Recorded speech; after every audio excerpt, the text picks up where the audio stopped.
Хайырлы көн Татарстан, хайырлы көн, хөрмәтле телевизор караучылар. Мин Иза Әхмәтҗанова һәм тапшырыбызның иҗат төркеме барыгызга да күтәренке кәеф, уңышлы эш көне теләп калабыз. Бөек Тукаебызның бик матур канатлы сүзләре бар. Әйдә халыкка хезмәткә, хезмәт өчендә йөзмәккә. Тапшырыбызның бүгенге чыгарылышы әнә шул исем астында чыга. Бүгенге героебыз халыкка хезмәт итүне җыр сәнгатендә тапкан. Аның тавышы чишмәләрдә саф, челтерәп аккан суны хәтерләтә. 90-нчы елларда татар эстрадасына яңгырап кергән җырчы бүген ничек яшәп ята икән соң? Кем соң ул? Сүзне журналист Эльза Газизовага тапшырам.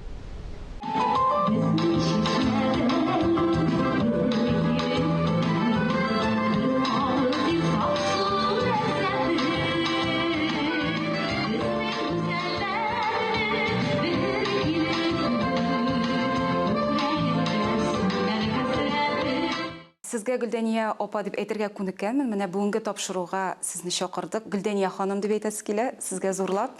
Беренче сорау шундырак булыр. Ни өчен сез артист тормышын сайларга булдыгыз? Мин иң беренче шушы артист тормышын сайлап киттем дип әйтә алмыйм. Чөнки мин иң беренче 10-нчы классны тәмамлагач, Казанның 16-нчы моторлар заводында фрезерный станокта эшләмне башлаган кеше. Мин инде мәктәп елларында әлбәттә җырладым, конкурсларда катнаштым. Ул вакытта смотрлар дип атала иде, сарманнарда җырладым. Шакыра торганнар иде җырларга авылдан. Менә шул моторлар төзү заводында эшләгәндә, башта мин фрезерный станокта эшләдем. Аннан мине менә шушы бик зур, менә шушы бүлмәгә сыярлык зур протяжный станок дигән станокка бастырдылар. Анда инде заводта бер сөйләшкәндә ишетелми, шундый бер тавыш бара инде. Шуңа күрә мин станок янында торганда кычкырып җырлый торган идем. Станогым да юл кырыенда гына иде. Менә шунда инде ике егет узып китеп йөри башладылар бер көнне. Миңа карыйлар инде булар. Шуннан берничә узгачта минем яныма килделәр. "Чё поёте мы?" дип сорыйлар инде русча. "Да поем әйтәм для себя." Шулай торып сөйләшеп тордык та, буларның бер цехта үзләренең вокальный инструментальный ансамбльләре бар икән. Булар мине җырларга чакырдылар. Ярам әйтәм килермен. Минем ике туган апам мәктәптә укыганда аларның вокальный инструментальный ансамбльләре бар иде. Мин аңа кушылып кына җырлый идем инде. Анда бит инде гитара белән җырлап утыра торганнары яшьләр. Кич белән ишек алдына чыгып, алар белән бергә теге егетләр чакыргач инде мин аларга барып җырладым. Менә шушы ишек алдында җырлаган җырларны мин дә ятлаган идем. Шулай итеп программа әзерләгәч инде үзебезнең заводта, цехларда концертлар куйгаладык. Шул концертны куйгачтан инде цехта бер апа бар иде, үзе дә җырлый торган. Ул минем яныма килде дә: "Эй, сеңлем, синең урының бит монда тимер тимер арасында түгел. Синең урының сәхнәдә. Бар, кит моннан" дип. Аннан цехта Лилия Валиева дигән бер кыз да бар иде. Ул Ленин мәдәният йортына хорга йөри икән. "Гөлдәния, әйдәле мин сине җырларга алып барам. Ленин мәдәният йортына" дим инде. Әйтәм, "Мине алмаслар анда" дим инде. Шулай итеп, "Әйдә, нишләп алмасыннар" дип, ул мине шунда алып төшеп китте. Шулай итеп, мин шушы хорда да аерым солиста булып, шунда җырлап йөри башладым. Шуннан соң инде безнең җитәкчебез Суфия Пашагиева иде. Ул миңа "Әйдәле филармонияның Абдулла Тукай исемендәге җыр һәм бию ансамбленә барып тыңлан әле" дип, мине шунда җибәрде. Мин барып тыңландым да инде. Венер Хасановна иде, аннан соң Алима Кустабаева эшли иде бит ул вакытта. Мине бит булар эшкә алдылар. Башта курыктым инде. 3 көн эшләгән идем килеп, мине Нәфисә Василовага ияртеп, Апас районына гастрольгә җибәрделәр.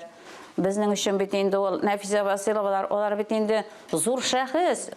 Шундый каушадым да инде башта. Курыкма, барсы да яхшы булыр дип. Шулай итеп бардык. Ул вакытта синтезатор да юк, микрофон да юк. Авылның клублары, алай бик кичкенә клублар дип әйтмәсем, зур гына клубларда чыгыш ясап йөрдек. Микрофонсыз, баянсыз бер ай йөрдек. Менә шулай итеп, әкренәп шулай өйрәндем инде. Бик шады.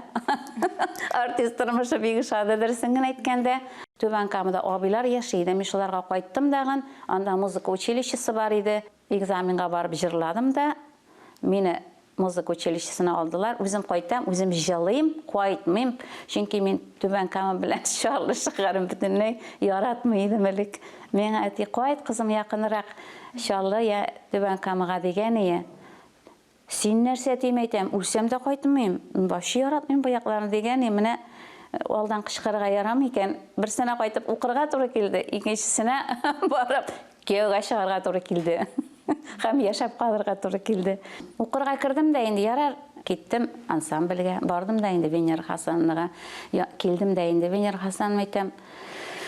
Төбән Камага укырга кирдем бит әле мин нишләргә микән? Бер дә кайтасы килмәй бит минем ди миндә. Эй, балакаем, нигә әйтмәдең соң, монда да кире алайдың бит инде син ди.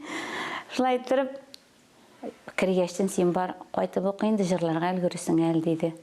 Гөлдәния ханым, әгәр артист булмасагыз, сез кайсы өлкәдә эшләгән булыр идегез? Менә Аллаһ Тәгалә мине шушы юлга китереп куйды дип уйлыйм инде мин үземчә менә. Чөнки язмыш, менә шулай булырга тиеш булган инде, Аллаһка шөкер. Син гармунчы, мин баянчы дигән җырыгызны хәтерлим. Син гармончы, мен җырчы. Танылган баянчы композитор Рөстәм Хайруллин белән танышкан мизгелләрне хәтерлисезме? Хәтерлим әлбәттә. Ансы инде шушы Ленин мәдәният йортында булды. Шунда инде Рәшид Сабиров дигән баянчыбыз иде бик шәп. Аны армияга алдылар да, ике җегет килделәр. Берсе Рөстәм Хайруллин, берсе инде тагын бер баянчы. Мин бардым да инде Рәшид абыга әйтәм, кайсысына җырлыйм? Әйтегез. Рөстәмгә төртеп күрсәтте. Менә шунда инде Рөстәмгә җырлый башладым. Консерваториядан bir җегет белән таныштым мин. Аның абыйсы безнең авылда художник булып килгән эшләргә.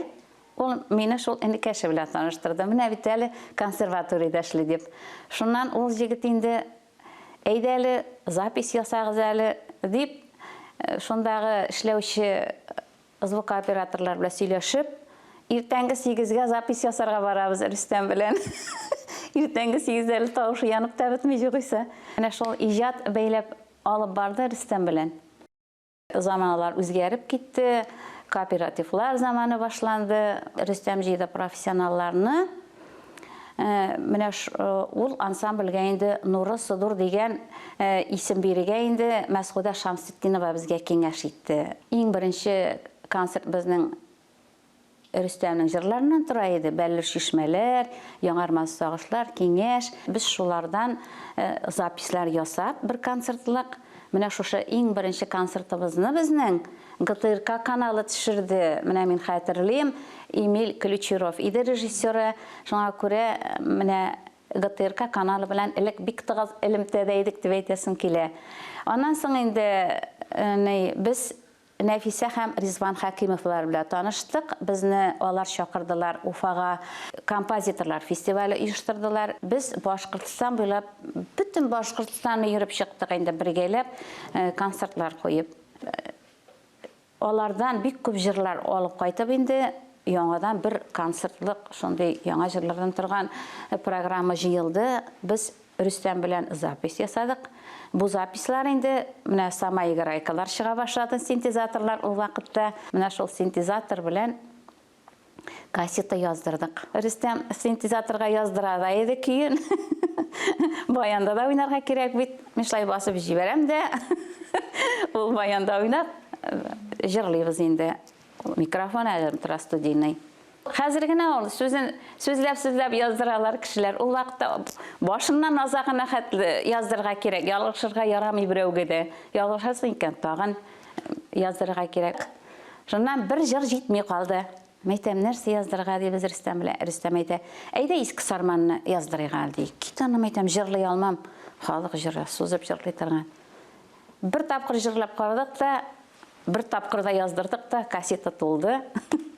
Шул кассетаның таралуы, ул инде видеоға төшерүчеләр, кассета сатучылар гел арттан инде ирлеп йөри торганнар.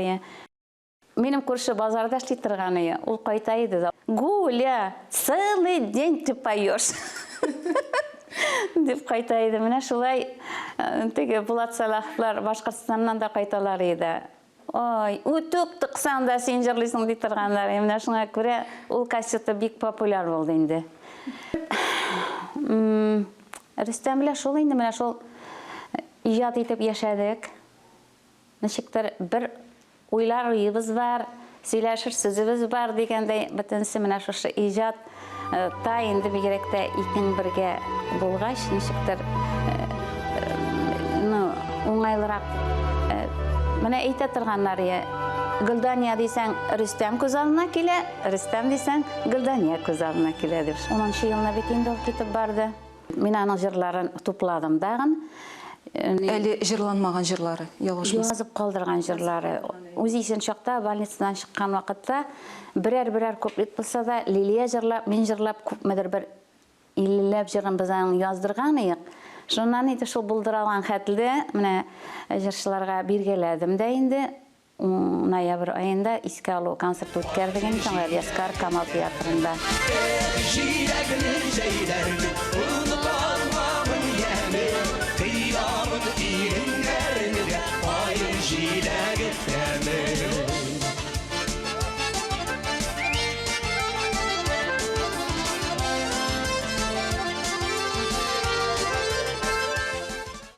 Шул концертқа енді міне Салауаттан жырын жырлайды бет. Салауаттың енді қонақ етіп кіне шақырдық. Жылай тұрып, ең соңғы концерт. Енді оның Салауат жырлаған жейі білен тамамладық. Міне шул Салауат менің записті ештікен, ена шул 93-ші жылдағы запистен берел деп сұрады, мен аңа бердім енді. Ол баштан сізге yazған? Мен аны бұдан жырламадым. Міне шулай тұрып енді 100-ге яқын жырын жиып, китап та топладық енді. Рүстемні ұзатқанда Виталий Агапов міне сөз берем, Рүстемнің китабын шығарға дегені. Халық алдында сөз берем, китабын шығарға дегеш. Истеліклер жидым енді. Міне шол бүтінісін жия-жия бек ұзақ уақыт өтті. Алла берсе тезден шығар деп ойлайым. Хәм тағын қой бір жырларын жыршыларға таратып енді.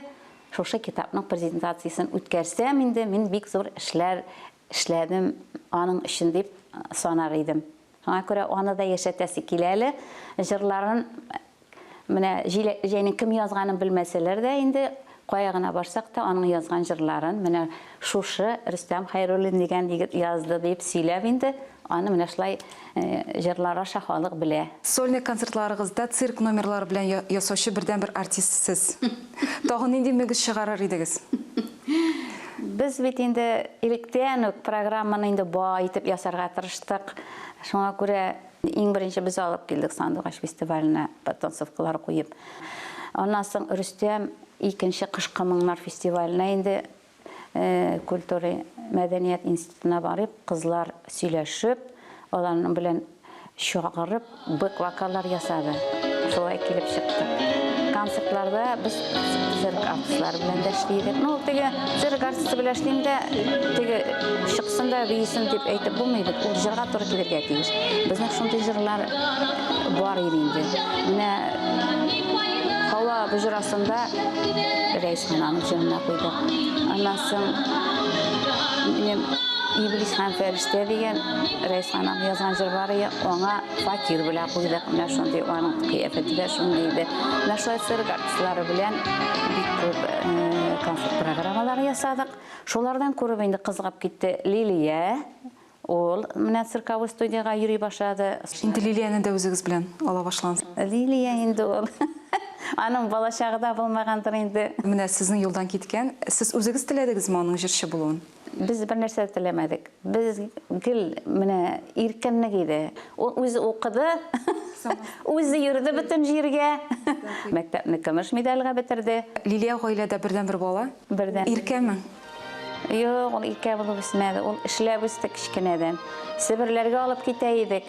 Біздің Луханка УАЗ машинасы бар. Аның шол мотор орнашқан орнында үстел кімік жер ұшында дәріс әзірлеп, шында йықлап, концертта ішлеп, мына шулай шын артист баласы болып өсті. Лилия цирковыға ергенде бұжыра ясатқан едік, мына шул көкте әшілерге дейіп. Нешіктір көп мүдір уақыт өткеннен соң әлен енді башыма ой келді. Міне күктә ниндидер хәрәкәтләр белән ясап, ниндидер җыр эшләргә. Шуннан соң менә Рөстәмнең җыры туры килде бит, кайда син дигән. Шуннан мин Илияның укытучыларына бардым, инде цирковойда өйрәткән укытучыларына бардым да, әйтәм, берәр номер кирәк. Мин уйлаганым, теге полотно белән эшли торган. Син анда эшли алмассың, давай кольцо белән карап әле дип. Нәрсә әйттереп, шушы номерны куйдык та, менә шушы Рөстәмнең җырын чыгарга тиеш булганмындыр инде. Менә шушы Рөстәмнең җырына шушы кольцо белән номер куеп, аны бер кеше дә белмәде, Лилия дә белмәде, аңа да әйтмәдем. Шуннан соң ВК Энергетикта сольный концерт куябыз, Лилия да кайтты. Шуннан ди корыйм ди, минем укытучылар йөрин, нишләп йөриләр микән булар дип әйтәм ди. Шуннан мин соңгы вакыт инде ниде программада шушы җырга менеп киттем. Лилия әйтә, йөрәкләрем ди ышып чыга язды ди. Страховка юк бит, страховка кияргә вакыт юк. Аның өчен бит әле кешедә табыра кирәк. Башта куркытты инде әлбәттә. Ләкин ничектер аннан соң летчиклар ияләшә бит, күктә чарга шуның кебек теге ачылып китә, прямо ачып киткәндә ниләр. Буранда мин сагыштан, буранда мин. Дөнья ханым, менә татар эстрадасы җырчысы бит инде. Менә сез инде ничә еллардан бирле анда хезмәт куясыз.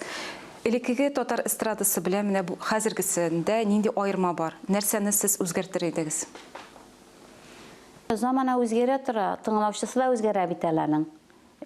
Тыңлаучысы гына үзгәрә түгел, элекке җырларны тыңлаган кешеләрнең дәген теге кабул итү үзгәрә.